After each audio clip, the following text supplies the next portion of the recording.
Life is full. It's full of beautiful moments, hard moments, and a whole lot of mundane in between. Often we find ourselves going through the motions, and we end up seeing mostly the hard, mostly the boring, and failing to see the good in our days at all. With Intention is a podcast about changing the narrative. I'm your host, Desiree, and I'm no expert at living intentionally. I'm just here to share my personal learnings alongside stories from others about how we're learning to see the beauty in the mundane, celebrate our beautiful, ordinary, everyday lives, and approach every aspect of them with intention. We'll talk about things like motherhood and family, reflecting and taking care of ourselves, our work, our homes, all the things that make up our days. My hope is that you'll leave our conversations reminded that our beautiful, hard, ordinary, mundane days, this messy life, it's full of good and it's full of purpose and it's meant to be lived well with the utmost intention. I'm so glad you're here. Let's get to today's episode. Hi friend, welcome back to With Intention. This has been a heavy week for many of us, especially in the US, as the election is currently still looming over us as I'm recording this episode. I'm actually recording it the day before it goes out because I was going to continue talking about changes and transitions this week. We're going to talk about moving particularly, and we will come back to that subject eventually, but I just felt like we needed something a little bit lighter, something maybe to look forward to. So we're going to talk about the holidays today. And please forgive me if my mind is a little bit everywhere because I think all of us are experiencing that this week. But I'm here, I'm showing up anyways, so let's do this. Now, you might be on one end of the spectrum or another. I've been seeing that a lot of people are already decorated for Christmas, and I have to say, good for you if that is you. I can't bring myself to do it this early, but I am looking forward to maybe doing it this weekend, maybe next weekend. It's coming soon. You could also be on the side of the spectrum that says, I don't want to talk about the holidays yet. But I do think for the most part, many of us in this year, 2020, are feeling like we are ready to talk about the holidays because let's have something happy to look forward to. It goes without saying that this holiday season will look different than others, right? We've still got a pandemic going on. This is just a strange year, but it's still coming. And it's still something that we can celebrate with the people that we love, whether those people are just the people within your home or you're going to be seeing family and friends. Either way, this should be a season for us to look forward to. So one way that we can look forward to this season without the stress, a huge way, is planning the way that we shop and buy stuff this season. I want to talk about intentional holiday shopping today. And the reason I want to talk about this so early is because there are already stores doing Black Friday sales. I found out just the other day that Target is doing a Black Friday every single week from here till the holidays. We've got a lot of marketing going on, a lot of stores wanting you to buy things this entire season. And if we're not careful, it can be really easy to fall into bad money habits, bad buying habits throughout the entirety of the holiday season and get ourselves into a place where we're stressed out and have racked up credit card debt or have simply accumulated way more stuff than we needed to or have just bought way more stuff than we needed to and again, financially stressed ourselves out. So I have fallen into that pattern several years of my life, for sure. I would say that every year, except for last year, we have fallen into this trap that we need to outbuy our budget. We need to buy the best gift for people to show them our love, and that using our finances to show our love during this season is the best way to do that. And I just want to question that narrative because while you might be given gifts and great gifts from family and friends, and you might feel pressured to buy a certain price point because that's what other people buy you, you do not have to financially stress yourself out in this season. This year, I feel like we have more of an excuse than ever to not do that. The world is weird right now. This year might have been really a financially stressful year for you. So this year is the year to take it down a notch. We can do that in so many different ways. We can still give gifts to people without stressing ourselves out. So you can think of this as your intentional holiday gift guide, and we're just going to quickly go through a few steps that we can take to make our buying intentional in this season. And then I'm going to talk a little bit about secondhand holiday gift shopping as well, because it's something I did last year. It's something I'm choosing to do again this year, and it's really fun, and it is really helpful in saving money. I'm also going to talk about some other ways to choose intentional gifts, whether that's intentional with finances or just intentional about what you're buying and where your money is going. So let's get started first with a little step by step. First of all, the best thing that you can do right now is make a plan early. It's the beginning of November. And if we make a plan now, whether that's making a list for our kids or having our kids help us make a list if they are old enough to do that, or planning out the budget, or asking family members, like, what is the deal with gifts this year? How is everyone doing gifts? Or making a plan to suggest some options, like a white elephant that might make the spending a little less and allow you to give quality gifts because you don't have to give as many gifts. So now is the time to plan early. And my first and foremost tip is just to make a budget. This is something that a lot of people, if you are financially minded, you might have been already thinking about. Maybe you've already added to a Christmas sinking fund throughout the year or over the past few months. But if you haven't yet, it is November and next month is December. Now is the time to put aside a chunk of money this month and a chunk of money next month to cover the costs of what you're going to spend this Christmas. I feel like my budget planning for the first few Christmases we were married was just basically like living on a prayer that we would not go over our budget or have to put things on credit cards, but it always happened. We always ended up having to put most of our Christmas spending on credit cards because we just weren't paying attention. So simply pay attention. What does your budget look like? What can you afford to put aside for Christmas? Because that matters too. It's not just about picking a number and trying to put aside these large lump sums of money over the next 2 months. Not all of us are able to do that. What can we realistically afford to spend on Christmas?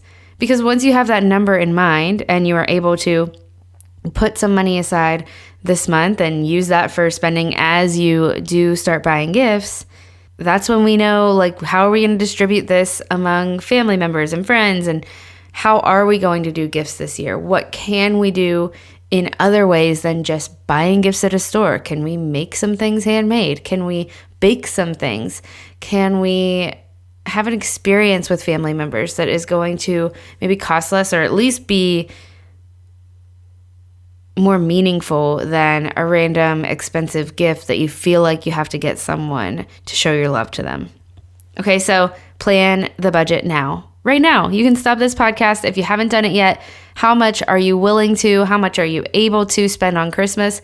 How much of that could you put aside for or start spending this month? Because in reality, we are already in the gift buying season. And how much of that do you need to wait till next month for? The next thing is to make a list. So begin making your holiday list now. Begin talking to family members, trying to get an idea of what would be meaningful, what would be a helpful gift to buy for people, what would be an intentional gift to buy. Because when we get into that mode where we have this list going last minute and we need to just get something for our family and friends, we end up getting things that are not as intentional, maybe won't be used, and we don't want to contribute to the clutter in someone else's house, right? We don't want someone contributing to a ton of clutter in our house. So we can be that example by buying gifts intentionally, which starts with planning what we're buying and making a list, talking with this list in mind to find out what someone would want, or to just be able to have the time to think about what would be meaningful to them. Making that list now is helpful. Something I do for my daughter, which is really helpful, is I make her list on somewhere like Target or Amazon, and now I am buying very minimal, if any, of her gifts actually on these sites. But I make that list there so that I'm able to price compare, or I'm able to send it to a family member so that they can see what's on her list, what would be actually useful, and what her interests are. And then I actually use that list to shop secondhand for the majority of the season. And if I have to, which is rare, I will get something on a site like Target towards the end of the season. So that can be a helpful way to do it. You can make a list anywhere. You can make it in a planner, on a phone notes list. Just know where it is and contribute to it intentionally as the season goes on. When ideas come up in your head, you can add to it or take away from it. Something I do with a toddler, just a little bit of a side note, is I take her to the store. And it's a good practice in her seeing things that she thinks she wants and not having that instant gratification of buying them right away. But I'm able to kind of take note in, okay, what would be fun for her? What's sparking her interest? Okay, so we've planned a budget and we've made a list. This is really non-revolutionary stuff. Like, I know this is simple. This is something that I'm sure a thought process that's already going through your head already. But the reason why we're talking about this now is because some of us just are busy. We're not thinking about it yet. We're not setting aside the time to do it. And then we're going to get to this point where we're just haphazardly throwing money everywhere, buying gifts last minute. We've lost all of the time that we may have had to shop secondhand or shop a little more intentionally or hand make something because we didn't take the few minutes that we needed to think about it a little bit earlier in the season. The reason I say that is because it's so me. I do last minute Christmas all the time. So this year and last year, I decided to get on top of it a little bit earlier, and it makes all the difference. Okay, so the next step is obviously the shopping, right? Because we've made a budget, we've made our lists, and now it's time to shop. But it's time to shop a little bit more intentionally. Now, this is up to you what that's going to actually mean. Maybe intentional gift giving this year for you means spending as little as possible on gifts and shopping the sales like crazy and getting things at the lowest price possible, hand making things, finding things secondhand. Or maybe intentional shopping this year for you means shopping small, keeping your dollars local, and supporting companies who are doing good. I'm not here to give you the answer of what it should look like.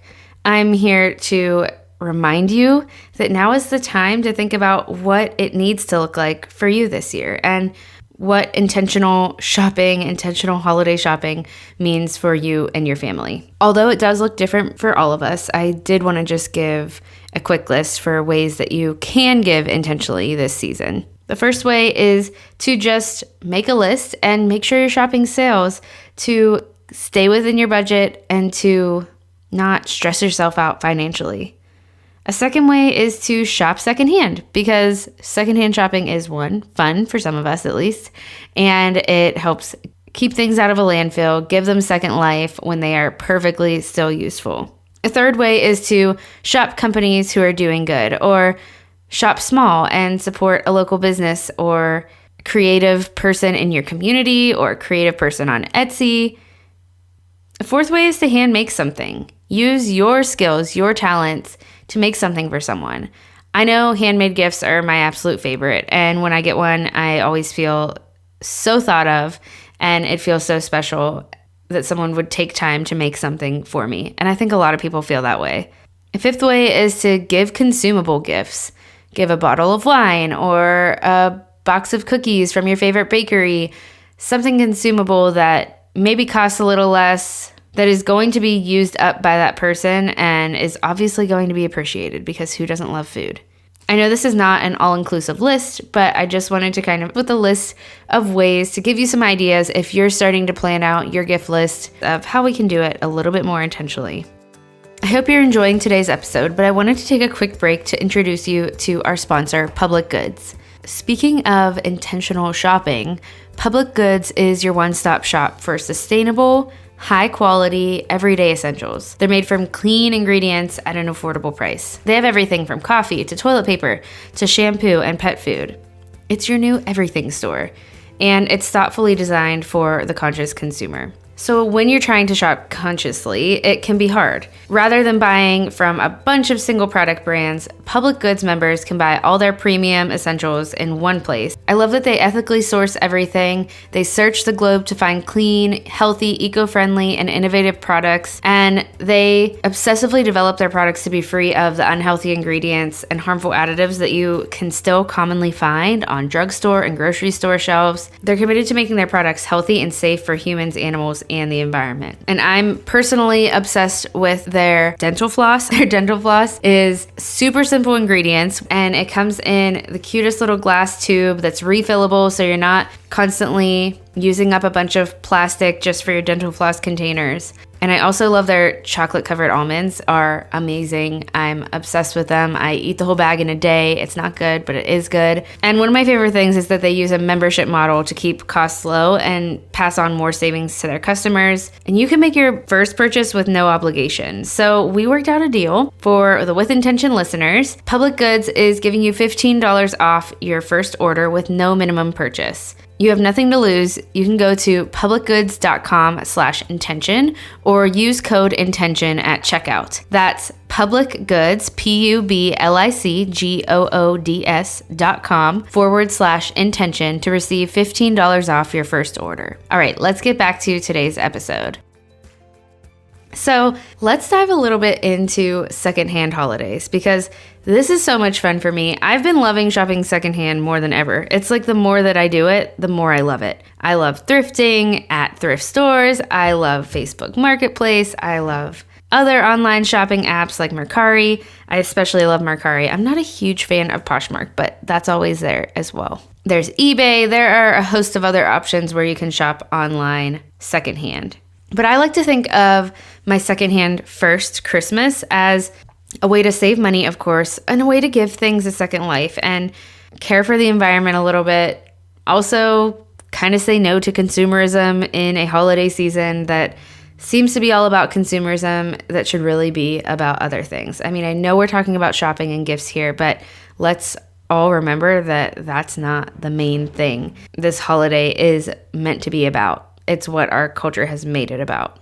I do enjoy shopping, and the thrill of the find with secondhand shopping makes it even better.